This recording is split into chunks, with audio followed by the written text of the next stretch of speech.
Easy way to learning journey and achieve में आपका स्वागत है। और आज मैं लेकर आई हूँ पिछले वर्ष 2020 का सामान्य हिंदी और हिंदी का यानी कि लिटरेचर हिंदी दोनों के ही मिक्स करके अलंकार और रस की परिभाषा, जो कि पिछले वर्ष 2020 में ये क्वेश्चंस आए थे। तो मैं वो क्वेश्चन रिवीजन के तौर पे आपके लिए लेकर आई हूँ स्टूडेंट। तो चलिए क्लास को स्टार्ट कर लेते हैं और देख लेते हैं कि अलंकार में क्या क्या पूछा गया था पिछले वर्ष और रस में क्या क्या पूछा गया था। तो क्लास को स्टार्ट करने से पहले स्टूडेंट मेरी वीडियो को ज़्यादा से ज़्यादा आप शेयर कर दिया करें ताकि और भी स्टूडेंट बेनिफिट ले सकें हमारी इस क्लास का। तो आज पढ़ लेते हैं हम प्रीवियस ईयर्स के क्वेश्चंस को। तो पहला क्वेश्चन जो कि प्रीवियस ईयर्स में पूछा गया था अलंकार का, तो ये लिखा हुआ है प्रश्न उत्प्रेक्षा अलंकार और अथवा यमक अलंकार की परिभाषा उदाहरण सहित लिखे। स्टूडेंट इसमें अथवा करके आए थे, इन दोनों में से आपको किसी एक की परिभाषा लिखनी है और उसके साथ उदाहरण लिखना है। तो मैं दोनों लेकर आई हूँ, आपको जो इजी लगे। अगर ये आते हैं क्वेश्चंस तो आप इन दोनों में से किसी एक क्वेश्चन को अटेम्प्ट कर सकते हैं। और स्टूडेंट ये जो क्वेश्चन आता है वो 2 मार्क्स का आता है। तो देख लेते हैं उत्प्रेक्षा अलंकार की परिभाषा। यहाँ परिभाषा ये लिखी गई है, जहाँ उपमेय में उपमान की संभावना व्यक्त की जाती है वहाँ उत्प्रेक्षा अलंकार होता है। अब स्टूडेंट पहले मैं ये बता दे रही हूँ कि उपमेय क्या होता है और उपमान क्या होता है। वैसे स्टूडेंट मैं इस पर पहले ही बहुत शुरुआत में ही मैं ये वीडियो बना चुकी है अलंकार, रस और छंद की। तो मैं डिस्क्रिप्शन में इसका लिंक दे दूँगी, आप वहाँ से भी मेरी फुल वीडियो को देख सकते हैं। और मैं आज सिर्फ प्रीवियस ईयर्स के क्वेश्चंस को डिस्कस कर रही हूँ और कुछ ऐसे छोटे छोटे टॉपिक आपको बताऊँगी कि आपको किस तरह से हर जो वर्ड्स है उसका अर्थ मैं बताऊंगी। तो यहाँ पर मैं बताने जा रही हूँ स्टूडेंट उपमेय और उपमान का अर्थ। तो यहाँ पर मैंने लिखा है उपमेय का जो अर्थ होता है स्टूडेंट वो ये लिखा है कि जिस वस्तु की उपमा दी जाए। तो हम जिस वस्तु को लेकर या फिर किसी भी चीज़ को लेकर उपमा देते हैं उसकी उपमा हम किससे कर रहे हैं। तो पहले उस वस्तु को लेंगे जिसकी हमें उपमा करनी है।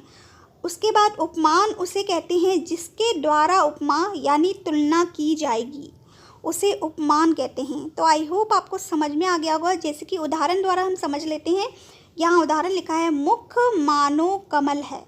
तो यहाँ जो मुख है वो उपमेय है, ये उपमेय जो है वो मुख है जिसकी उपमा दी जा रही है। और कमल क्या है यहाँ पर, जिससे हम तुलना करेंगे मुख की। तो उत्प्रेक्षा अलंकार में जो उदाहरण आते हैं मुख मानो कमल है, तो ये है। तो अलंकार की परिभाषा क्या है, जहाँ उपमेय में उपमान की संभावना व्यक्त की जाए। तो इसका जो अर्थ ये है कि किसी वस्तु की जो तुलना की जाती है उसमें हम संभावना प्रकट करते हैं कि ये वो वस्तु हो सकती है। जैसे मुख मानो कमल है या मुख मानो चंद्रमा है। तो ये जो मुख है हमारा वो चंद्रमा के समान सुंदर है। तो हम संभावना को व्यक्त कर रहे हैं कि ये वो चीज़ हो सकती है। तो जैसे कि यहाँ पर अब उत्प्रेक्षा अलंकार को पहचानने की, जैसे कि अगर उदाहरण आ जाता है तो आप पहचानोगे कैसे स्टूडेंट। तो यहाँ पहचानने की भी मैंने आपको ट्रिक यानी कि पहचान बताई है कि उत्प्रेक्षा अलंकार को पहचानने के लिए हम इसकी जो उदाहरण आता है उसकी पहचान ये होती है, मनु मानो जनु जानो मनहु आदि। ये होता है, ये सारे जो उदाहरण होते हैं यानी कि ये जो वर्ड्स होते हैं ये वर्ड्स ही उत्प्रेक्षा अलंकार के उदाहरण को हम पहचान सकते हैं आसानी से। तो आई होप स्टूडेंट आपको समझ में आ गया होगा कि उत्प्रेक्षा अलंकार क्या होता है, उसका उदाहरण क्या है, उपमेय और उपमान क्या होता है। तो परिभाषा मैंने बहुत इजी वर्ड्स में लिखी है क्योंकि 2 मार्क्स का क्वेश्चन आता है। तो आपको सिर्फ इतना ही लिखना है कि जहाँ उपमेय में उपमान की संभावना व्यक्त की जाती है वहाँ उत्प्रेक्षा अलंकार होता है। उदाहरण में आप लिखेंगे मुख मानो कमल है और यहाँ मुख में कमल की संभावना व्यक्त की गई है। और इसकी जो पहचान होती है वो ये होती है, मनु मानो जनु जानो मनहु आदि। तो ये था स्टूडेंट उत्प्रेक्षा अलंकार। अब हम देख लेते हैं यमक अलंकार। यमक अलंकार में हमसे क्या परिभाषा लिखनी है हमें ये देख ले रहे हैं। जैसे कि यमक अलंकार यहाँ लिखा हुआ है, यमक अलंकार की परिभाषा, जब वाक्य में कोई एक शब्द एक से अधिक बार प्रयोग होता है लेकिन प्रत्येक बार उसका अर्थ अलग अलग होता है वहाँ यमक अलंकार होता है। स्टूडेंट ध्यान से सुनिए और अपनी नोटबुक भी ले लीजिए और उसे नोट कर लीजिए कि जब कोई वाक्य लिखा जाता है, जैसे कोई एक लाइन लिखी गई है, उसमें कोई एक शब्द आया है और वो एक शब्द एक से अधिक बार आता है, जैसे कि यहाँ पर दे रखा है कनक कनक, ये 2 बार आ गया, लेकिन इसके अर्थ जो है वो अलग अलग होती हैं, वहाँ यमक अलंकार होता है।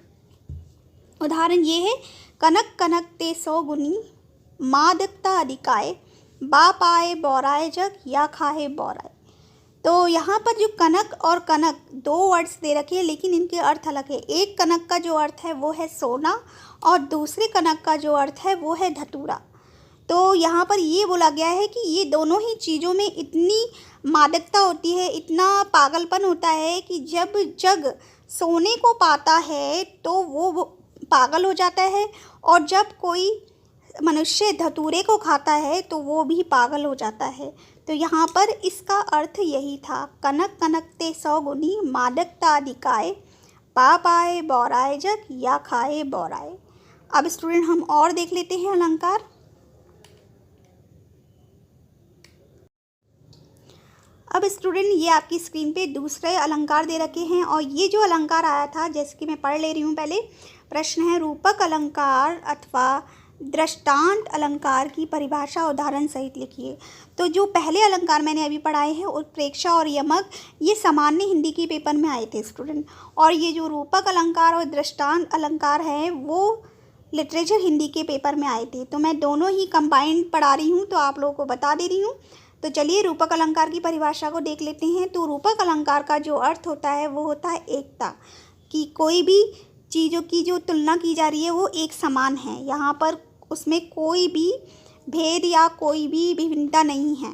तो जैसे कि यहाँ लिखा गया है परिभाषा में, जब किसी उपमेय का उपमान में ऐसा आरोप हो कि दोनों में किसी प्रकार का भेद ही ना रहे, तो वहाँ पर रूपक अलंकार होता है। यहाँ पर उपमेय और उपमान मैंने बता ही दिया था। उपमेय क्या होता है, जैसे मुख, और उपमान क्या है, चंद्रमा। तो इन दोनों में ऐसा आरोप किया गया है कि इसमें कोई भी भेद नहीं रहा है कि मुख जो है वो चंद्रमा है और चंद्रमा है जो वो मुख है। तो यहाँ पर किसी भी प्रकार की कोई विभिन्नता नज़र नहीं आ रही है, तो वहाँ क्या होता है, रूपक अलंकार होता है। रूपक का अर्थ होता है एकता। जब किसी उपमेय में उपमान का ऐसा आरोप हो कि दोनों में किसी भी प्रकार का भेद ही ना रहे, तो वहाँ रूपक अलंकार होता है। अब इसका उदाहरण ये लिखा है स्टूडेंट, चरण कमल बंदो हरि राई। तो यहाँ पर जो हरि है नारायण है, नारायण के जो चरण यानी कि जो पैर है वो कमल। तो चरण और कमल को एक ही भेद कर दिया गया, यानी कि इसमें कोई भेद नहीं रहा है। इसमें ऐसा आरोप किया गया है कि चरण जो है वो कमल ही बन गए हैं। तो यहाँ पर हरि के जो चरण हैं वो कमल के समान हैं, कमल ही है, समान नहीं है, कमल ही है। तो यहाँ पर हरि के चरण जो है वो कमल हो गए हैं। तो इस तरह से रूपक अलंकार की पहचान ये होती है कि इसमें किसी भी प्रकार की विभिन्नता नहीं रहती है, कोई भेद नहीं रहता है, वो एक ही समान हो जाते हैं। इसका उदाहरण अच्छे से समझ लीजिए, बहुत ही इजी उदाहरण है, चरण कमल बंदो हरि राई। तो आई होप स्टूडेंट आपको रूपक अलंकार भी समझ में आ गया होगा। अब हम देख लेते हैं दृष्टांत अलंकार। दृष्टांत अलंकार ये आया भी था स्टूडेंट, और ये दोनों क्वेश्चन में से भी आपको एक ही क्वेश्चन करना है। मैं दोनों ही लेकर आई हूँ आपके लिए, जो आपको इजी लगे वो आप अच्छे से लर्न कर लीजिए। अब आते हैं दृष्टांत अलंकार में। इसमें क्या बोला जाता है कि इसके अंतर्गत पहले एक बात कहकर उसको स्पष्ट करने के लिए उससे मिलती जुलती कोई दूसरी बात या अन्य बात कही जाती है। तो वहाँ पर क्या होता है, दृष्टांत अलंकार होता है।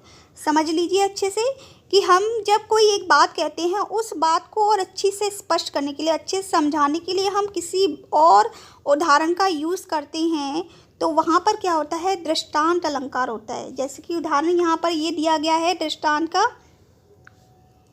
पापी मनुज भी आज मुख से राम राम निकालते, देखो भयंकर भेड़िए भी आज आंसू ढालते। यहाँ पर ये बोला गया है कि जो पापी मनुष्य होते हैं वो आज भी अपने मुख से राम राम बोलते हैं। किस तरह से बोलते हैं, वो वैसे ही बोलते हैं जैसे वो भयानक भेड़िया होता है जो कि झूठ मूठ के आंसू बहाता है। तो इस तरह से यहाँ पर दृष्टांत अलंकार है कि हम पापी मनुष्य के राम राम बोलने पर हमने एक बात कह दी, उसको समझाने के लिए हमने उसका उदाहरण क्या लिया, भयंकर भेड़िया भी आज आंसू ढालते हैं। तो इस तरह से यहाँ पर दृष्टांत अलंकार होता है कि हमें एक बात को कहने के लिए या समझाने के लिए हमें उससे मिलती जुलती कोई और बात कहनी पड़ती है, तो वहाँ पर क्या होता है, दृष्टांत अलंकार होता है। तो आई होप स्टूडेंट आपको ये 4 जो मैंने अलंकार आज बताए हैं वो समझ में आ गए होंगे, क्योंकि इसके आगे मैं आपको पढ़ाने जा रही हूँ रस, क्योंकि ये प्रीवियस ईयर्स के हैं। तो इसमें प्रीवियस ईयर के 2 क्वेश्चन जो मैंने पहले पढ़ाए हैं उत्प्रेक्षा और यमक वो सामान्य हिंदी में आए थे, और दूसरा जो आए थे वो लिटरेचर हिंदी में आए थे। तो ये 4 क्वेश्चन हो गए। अब हम लेकर आए हैं रस। रस देख लेते हैं कि इसमें कौन कौन से रस पूछे गए थे प्रीवियस ईयर्स के क्वेश्चन में।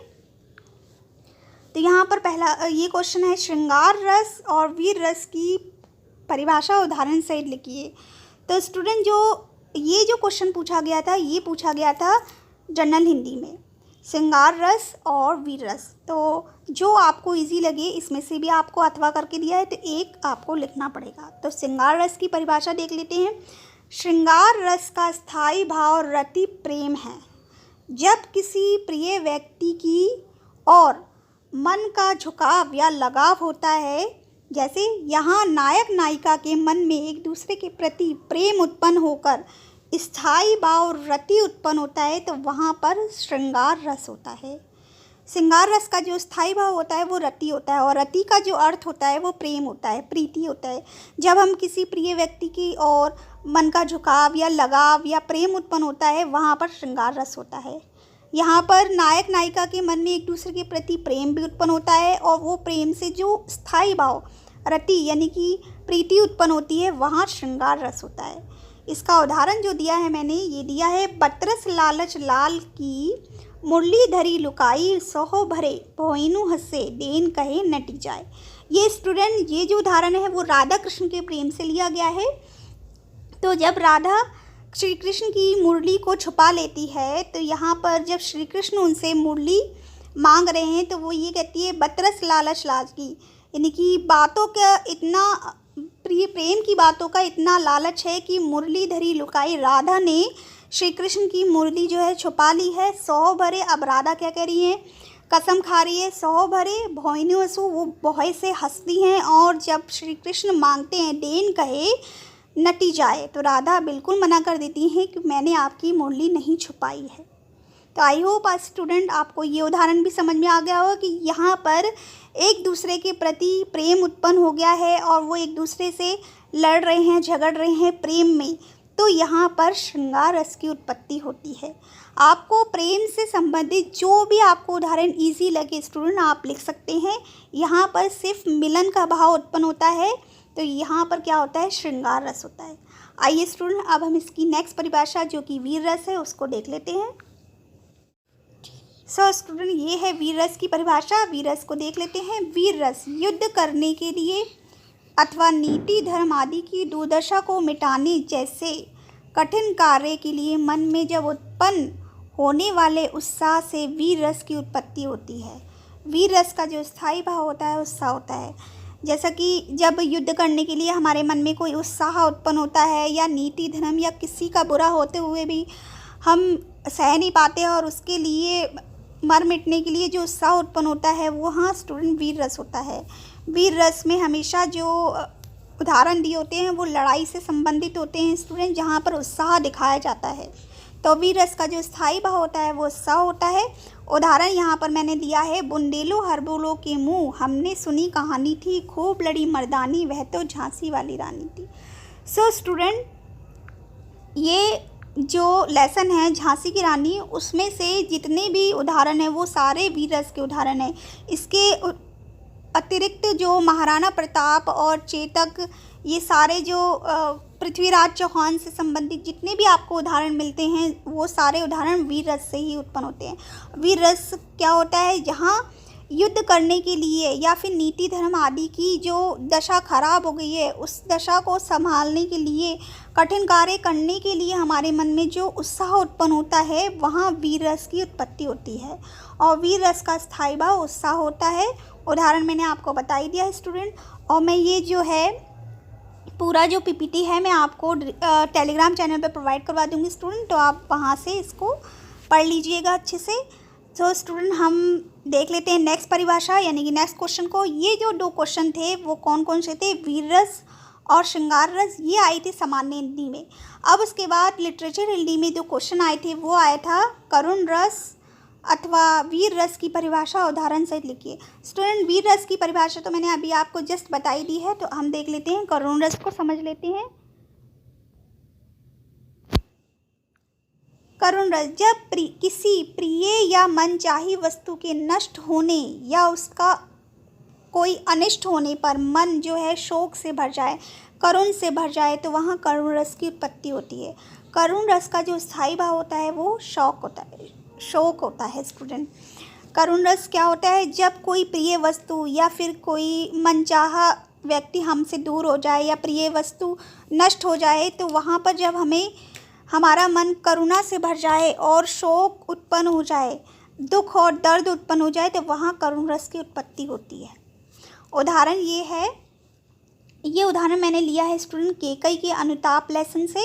तो आप केकई के अनुताप के जितने भी केकई ने जो अपने व्याख्यान दिए थे श्री राम और भरत को, तो वो सारे करुणा से भरे हुए थे। तो वहाँ पर करुण रस के ही सारे जो पद्यांश है वो करुण रस के हैं। तो आप उन सारे पद्यांशों में जो आपको इजी लगे वो आप लर्न कर सकते हैं। मैं ये लेकर आई हूँ, तो पढ़ लेते हैं क्या बोला था यहाँ पर केकई बोल रही है कि कहते आते थे यही अभी नर देही, माता ना को माता पुत्र को पुत्र भले ही, अब कहे सभी ये हाय विरुद्ध विधाता है, पुत्र पुत्र ही रहे कुमाता माता। तो यहाँ पर जो केकई हैं वो श्री राम से और भरी सभा से कहती थी कि पहले मनुष्य ये कहते थे कि माता कभी बुरी नहीं होती है, पुत्र हमेशा बुरा निकल जाए पर माता कभी बुरी नहीं होती है। लेकिन अब मेरे द्वारा ये किया गया है, जो श्री राम को मैंने 14 वर्ष का वनवास दे दिया है, तो इस वनवास के देने के बाद अब जो कहानी पहले जो लोग कहते थे कि माता कभी कुमाता नहीं होती, लेकिन अब विरुद्ध विधाता यानी कि विधाता के जो विरुद्ध ये वर्ड्स बोले जाएंगे, यानी कि वर्णन किया जाएगा कि एक ऐसी भी नारी थी कि उसका पुत्र तो पुत्र ही रहा, लेकिन माता कुमाता यानी कि माता बुरी बन गई। सो स्टूडेंट ये था करुण रस का उदाहरण। आई होप ये सारे अलंकार और रस आपको अच्छे से समझ में आ गएंगे स्टूडेंट।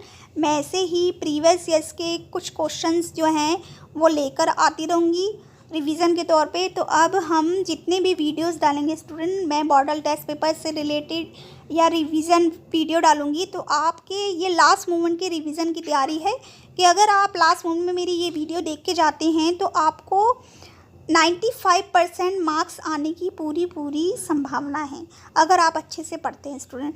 तो आप अच्छे से पढ़ना स्टार्ट कर लीजिए, मेरी वीडियोस को देखती रहा करिए और कुछ अपने द्वारा नोट्स बनाइए कि नोट्स बनाना बहुत ज़रूरी होता है, क्योंकि अगर अभी से आप अपने हाथ को चलाएंगे तो आपकी हाथों की रवानगी अच्छी से हो जाएगी और आप अच्छे से लिख पाएंगे।